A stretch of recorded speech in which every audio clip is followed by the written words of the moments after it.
Senhores, vamos conversar hoje sobre uma explicação e interpretação dos artigos 13, 14 e 15 do Código de Ética. Então, nós vamos conversar sobre o que traz o Código de Ética cumulado, conciliado com a Instrução Conjunta de Corregedorias número 01/2014, que é aplicada, ambas as normas são aplicadas à Polícia Militar e ao Corpo de Bombeiros. Então, nós vamos conversar a respeito da interpretação desses artigos. Vamos começar aí pelas transgressões disciplinares de natureza grave, que são as previstas no artigo 13. Vamos passar para as transgressões disciplinares de natureza média e depois falar das transgressões disciplinares de natureza leve. Importância desse assunto para a prova. O examinador ele pode trazer secamente, literalmente, o artigo 13, os incisos do artigo 13, do artigo 14 ou do artigo 15, para você numa questão de prova, falando assim, isso aqui é transgressão de natureza grave, isso aqui é leve, isso aqui é média, ou qual desses aqui não é grave, qual desses aqui não é média ou não é leve.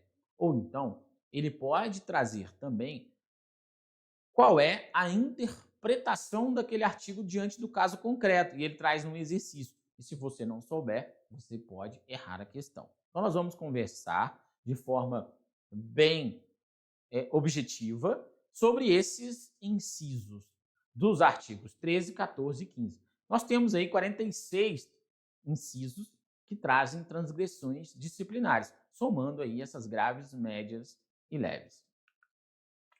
Vamos começar aqui então pelo artigo 13, inciso 1º, que trata de praticar, o militar aí, praticar ato atentatório à dignidade da pessoa humana ou que ofenda os princípios da cidadania e dos direitos humanos, devidamente comprovado em procedimento apuratório. Devemos lembrar o seguinte, quando nós falamos dessa interpretação, então, nós devemos lembrar que essa caracterização ela vai acontecer quando for a dignidade de uma pessoa determinada. Então, o militar ele atacou a dignidade de uma pessoa determinada e essa dignidade tem a ver com a honra, com o respeito, com a moral, com o decoro. Deve ser comprovado em qualquer processo disciplinar. Então, para esse inciso incidir, deve haver uma comprovação dessa conduta em qualquer processo disciplinar. E quando a gente fala em processo disciplinar, nós estamos falando, então, em contraditório, em ampla defesa, em devido processo legal. Quando nós falamos aí em comprovar essa conduta, nós precisamos garantir o direito de defesa, o direito ao contraditório e ao devido processo legal. Um tema já interessante, um assunto interessante, você já deve marcar no seu material, é que esse inciso, ele é similar, ele é igual ao que está descrito no artigo 64, parágrafo único, inciso 1º. Para aqueles que não lembram de cabeça, abram o código. O artigo 64 traz as situações de submissão do militar ao processo administrativo disciplinar. Nós temos o 64, inciso 1, que é aquele que vai levar o militar ao PAD, mas em razão de comportamento. E nós temos o artigo 64, inciso 2, que é aquele que tem a ver com a honra pessoal e decoro da classe. Esse vai levar o militar ao PAD em decorrência das situações agora descritas no parágrafo único do artigo 64. E uma dessas situações é justamente o inciso 1 do artigo 13. Então, você olha aí o parágrafo único, inciso 1º do artigo 64, você vai visualizar o artigo 13.1. Ou seja, esse inciso, ele justifica a submissão do militar ao processo administrativo disciplinar. Contudo, senhores, prestem atenção, por favor.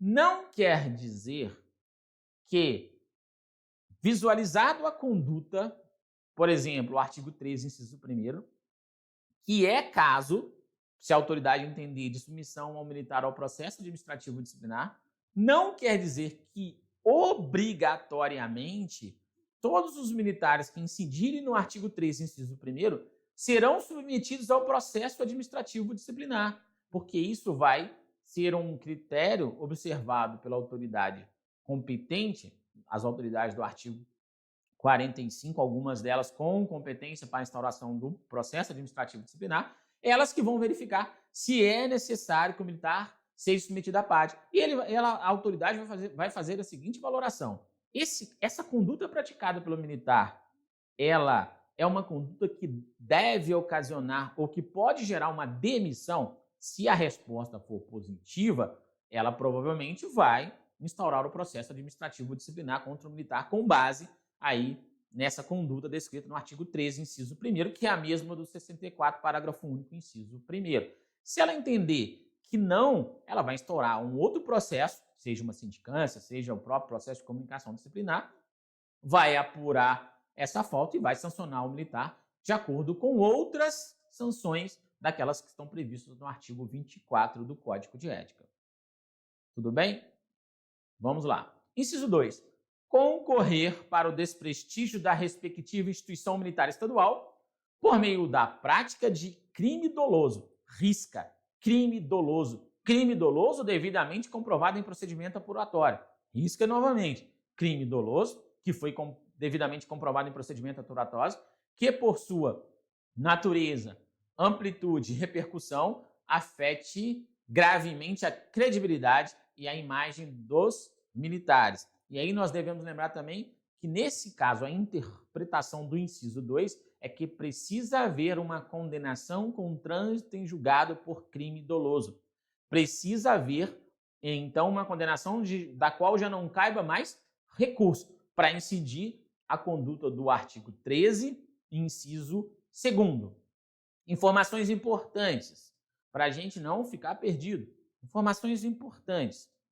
Esse inciso também é um dos incisos previstos no artigo 64, inciso 2 do parágrafo único. Então, o artigo 64, parágrafo único, inciso 2, traz a mesma redação do artigo 13, inciso 2.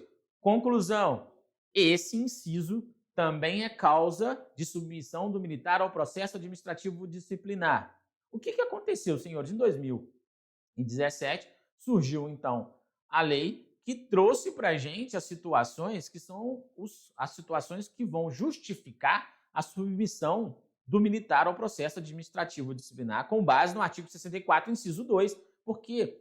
Porque era um pouco genérico, porque era uma coisa muito aberta. Então, agora não, trouxe de forma mais objetiva quais são os incisos que justificam justamente colocar o militar no PAD ou no PADES com base no decoro da classe na honra pessoal, com base, então, no artigo 64, inciso 2 ou no 34, inciso 2.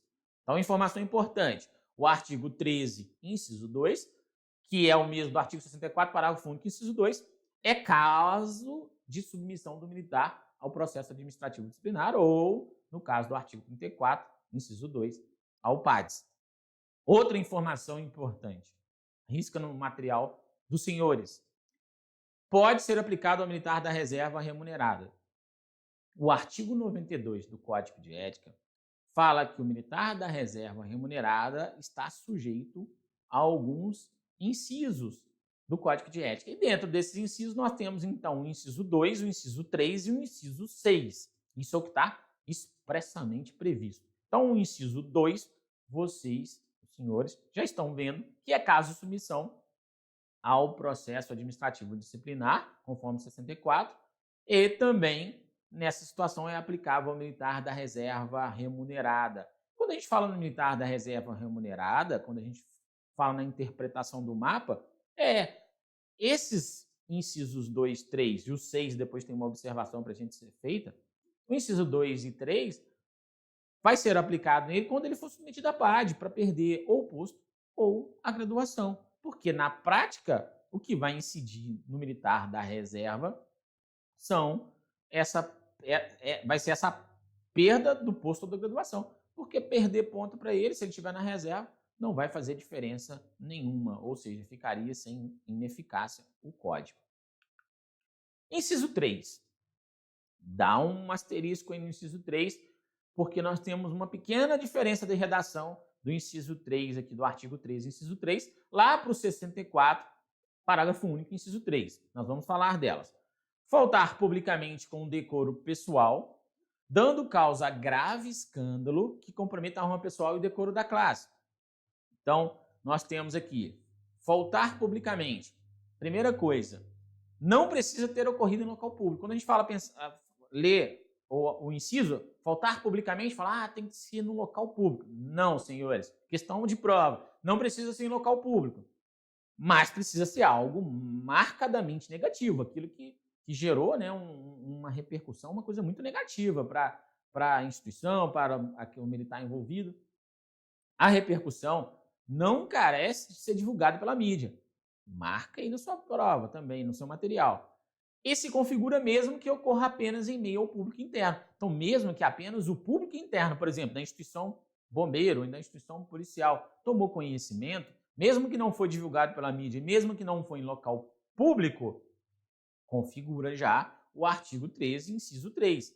Nem todo militar também aqui que se enquadrar nesse inciso será submetido a par de partes.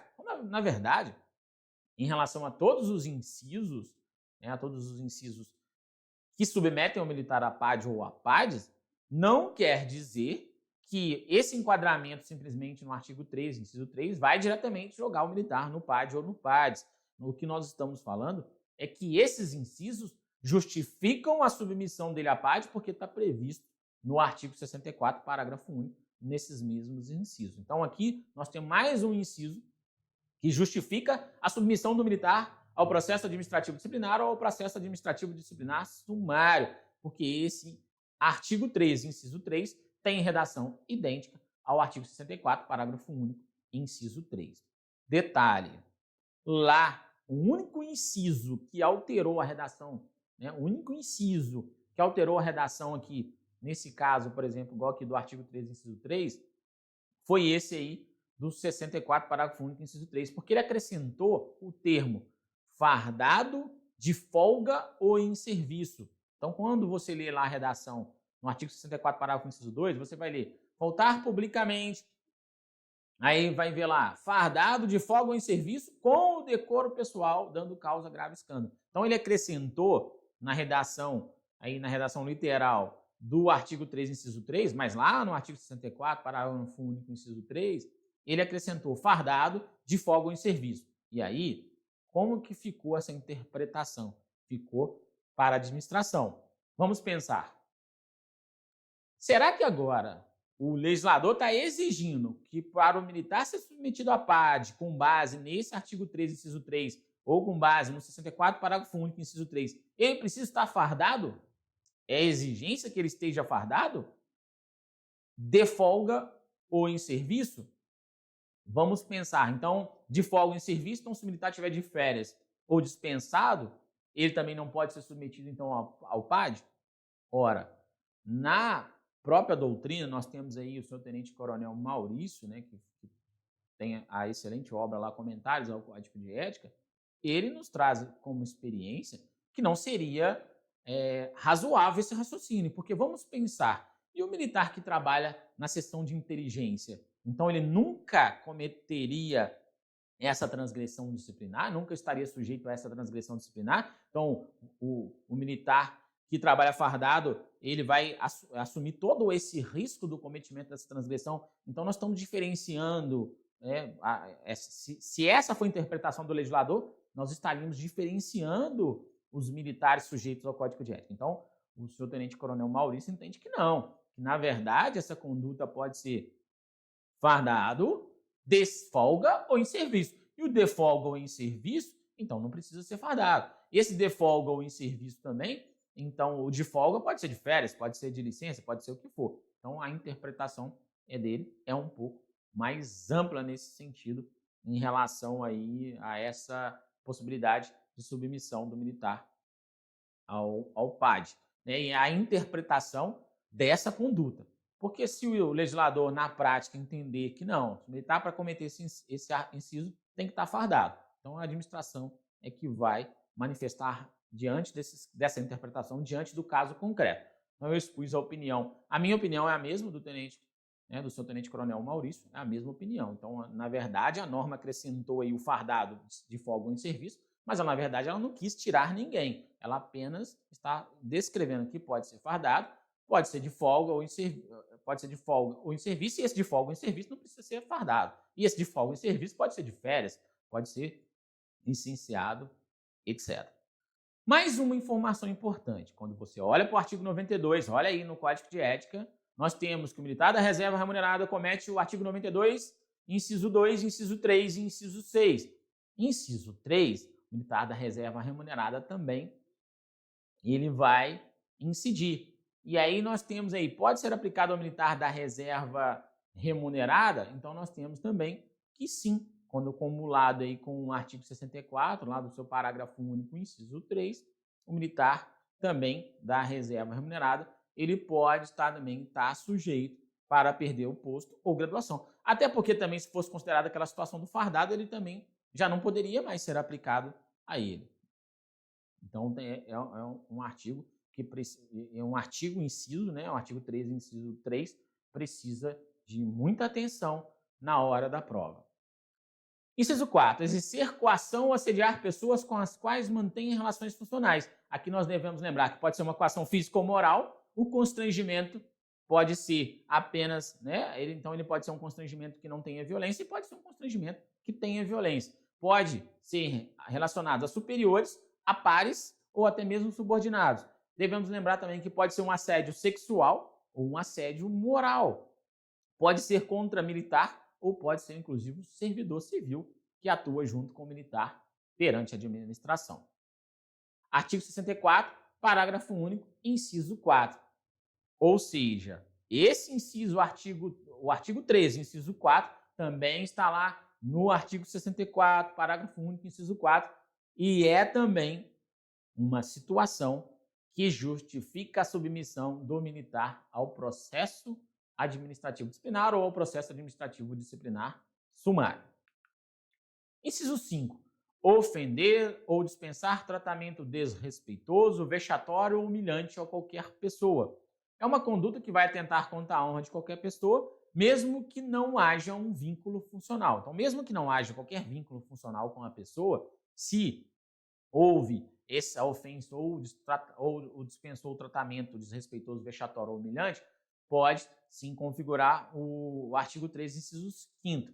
Agora, dentre o artigo 13, inciso 1, com o artigo 13, inciso 5, vai prevalecer o caso mais concreto. Na verdade, o grau é natureza grave, né? Então, a conduta do militar que dispensou ou ofendeu um tratamento desrespeitoso aí, ou vexatório ou humilhante a uma pessoa, por exemplo, uma pessoa que estava lá, que foi pedir uma informação onde que ela registrava uma ocorrência e o policial, então, adotou uma conduta vexatória ou humilhante àquela pessoa, vai informar, vai consultar no site da Polícia Militar e tal. Então, ela, dependendo da conduta, pode caracterizar o 13.5 ou pode caracterizar o 13.1. Não podem coexistir os dois artigos e incisos, apesar de serem transgressões de natureza grave. Inciso 6. Mais uma atenção para nós. Apresentar-se com sinais de embriaguez alcoólica ou sob o efeito de outra substância entorpecente. Então, esse artigo inciso do Código, né, o artigo 13, inciso 6 do Código de Ética, ele é mais amplo. Estando em serviço, fardado ou em situação que cause escândalo ou que comprometa ou que ponha em perigo a segurança própria ou alheia. Olha só, então nós temos a interpretação desse inciso, nós temos algumas condutas. O militar ele pode estar em serviço. Então ele está em serviço, ele apresentou com sinais de embriaguez, ou então sob o efeito de substância entorpecente, já caracterizou. Fardado, de serviço ou não. Então se ele estiver fardado, está de serviço ou não está de serviço, mas também está nessas situações do inciso, também configura. Ele está em traje civil, e mesmo que de folga, mas está nessa situação que colocou aí a segurança dele em perigo. Seja dele ou até de terceiro, também caracteriza. E aí, como que essa conduta pode se exteriorizar? Através da voz enrolada, do hálito etílico, do andar cambaleante, do humor, né? O cara tá mal-humorado, xingando todo mundo. Então, pode caracterizar. Além disso, nós devemos lembrar que existe o crime do artigo 202, que é o crime de embriaguez em serviço. Só que aí o crime é mais restrito. Ah, mas eu posso responder pelo crime e pela transgressão? Pode. Se também configurar o crime, você pode. Mas o crime é muito mais restrito, porque o crime ele vai trazer para a gente a situação de apresentar-se, né, com sinais ou então embriagar-se em serviço. E aí o embriagar-se não quer dizer que se você bebeu um copo, você embriagou e caracterizou o crime. Então é uma situação lá para o Código Penal Militar, lá para as aulas do senhor Major Yamaguchi. Mas aqui o que a gente precisa entender é que a transgressão do inciso artigo 13, inciso 6, ela é muito mais ampla, e ela é mais ampla, e aí por ser mais ampla, ela traz a possibilidade de abraçar mais condutas para punir esse militar que seja fardado ou não fardado, mesmo em trajes civis ele pode responder pelo artigo. Uma outra questão importante que eu tenho que ficar ligado, muito ligado, quando você olha para o artigo 92, você lembra de novo, né? Eu vou falar muito no artigo 92 para os senhores gravarem. O artigo 92 traz que o inciso 2, 3 e 6, ele é aplicado ao militar da reserva remunerada. O que acontece? Na prática, como eu disse para os senhores, quais são os casos que realmente vão incidir contra o militar da reserva remunerada? São aquelas situações que poderiam submetê-lo ao processo administrativo disciplinar e fazer com que ele perdesse o posto ou graduação. Mas, quando a gente olha para o inciso 6 agora, e quando a gente olha para o artigo 64, parágrafo único, não há previsão expressa no artigo 64, parágrafo único do Código de Ética, dentro daqueles casos que estão previstos lá no artigo 64, parágrafo único, não existe esse inciso. Então, esse inciso, apresentar-se com sinais de embriaguez alcoólica ou sob efeito substância e tal, esse inciso, apesar de estar no artigo 92, uma questão de prova, quais incisos se aplicam ao militar da reserva remunerada? Eu vou marcar artigo 92, inciso 2, 3 e 6. Isso é o que está escrito, o código não foi alterado. Para uma questão de uma interpretação de prova, e aí o examinador ele vai te direcionar isso. Se ele, na questão de direcionar isso, os senhores não vão errar. Para uma questão de direcionamento de prova, esse inciso 6 não tem correspondência no artigo 64, parágrafo único do Código de Ética. Ou seja, o militar da reserva remunerado não pode ser submetido apenas com base nessa redação do inciso 6, ele não poderia ser submetido com base apenas nela ao processo administrativo disciplinar para perder o posto ou graduação, porque não tem previsão no artigo 64, parágrafo único. Então, a administração, se ela quiser fazer, ela vai ter que conciliar esse artigo com um outro previsto no artigo 64, parágrafo único, se ele entender que a conduta do militar se enquadrou em algum desses incisos, porque não tem previsão legal. Ou seja, apesar do militar da reserva remunerada estar sujeito ao inciso 2, 3 e 6, quando a gente fala na prática, esses incisos, na verdade, levariam ele ao processo administrativo disciplinar. Só que com a inclusão no artigo 64, parágrafo único, das situações que levam o militar ao processo administrativo disciplinar, esse inciso 6 não existe.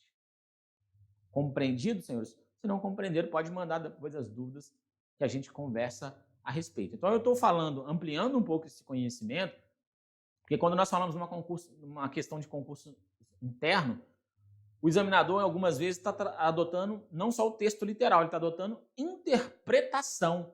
E na interpretação, principalmente do processo administrativo disciplinar e do processo administrativo disciplinar sumário, eu tenho que saber, então, que apesar de haver a previsão do artigo 92, no caso do militar da reserva remunerada, não vai ter como levar ele, com base nesse inciso, ao PAD. Ah, mas e no 2 e no 3? No 2 e no 3, no artigo 13, inciso 2 e 3, tem correspondência no artigo 64, parágrafo único, inciso 2 e 3.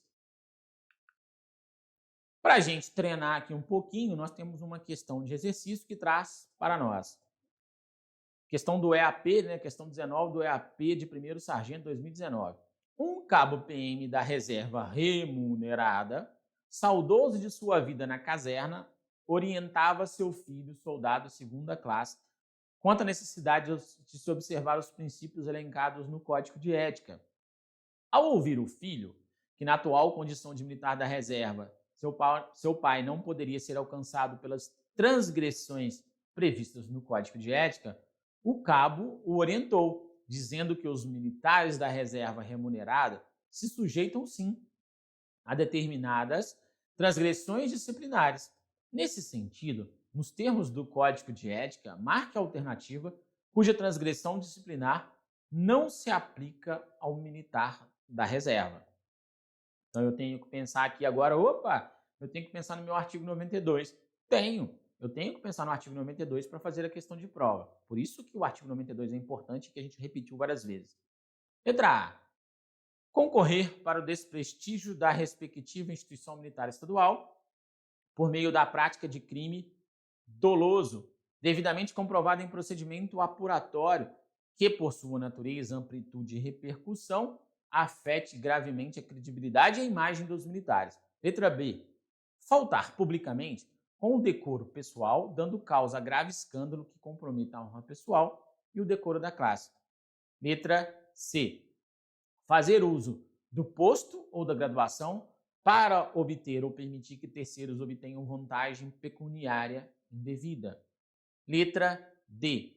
Apresentar-se com sinais de embriaguez alcoólica ou sob o efeito de outra substância entorpecente, estando em serviço, fardado ou em situação que cause escândalo ou que ponha em perigo a segurança própria ou alheia. Vou dar uns segundos para os senhores responderem a questão e já voltamos com a resposta.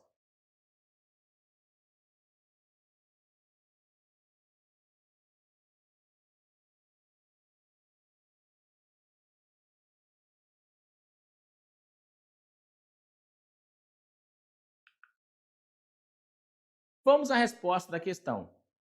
Preste atenção, senhores. Acabamos de conversar que o artigo 92 traz as situações que o militar da reserva pode, em tese, ser submetido às transgressões. Então, inciso 2, inciso 3 e inciso 6. Apesar disso, eu digo, olha, em relação ao inciso 6, ele não pode ser levado ao processo administrativo disciplinar. Ok, mas o exercício aqui, ele não está perguntando sobre processo administrativo disciplinar. Ele está perguntando qual transgressão que o militar da reserva remunerada não está sujeito. Então, eu vou responder com base naquilo que eu sei do artigo 92, inciso 2, inciso 3 e inciso 6. Então, eu tenho lá na letra A, é o artigo 13, inciso 2. Então, é aplicável ao militar da reserva remunerada. Eu tenho a letra B, é o artigo 13, inciso 3. Então, está lá no artigo 92. Eu tenho a letra D, é o artigo 13, inciso 6. E a letra C é o artigo 13, inciso 19.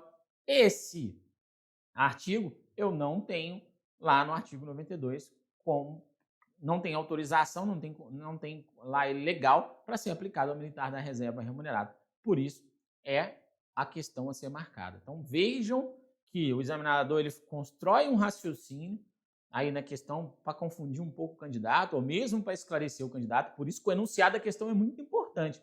Leia com calma, anote as informações importantes e aí faça a sua marcação na questão de prova.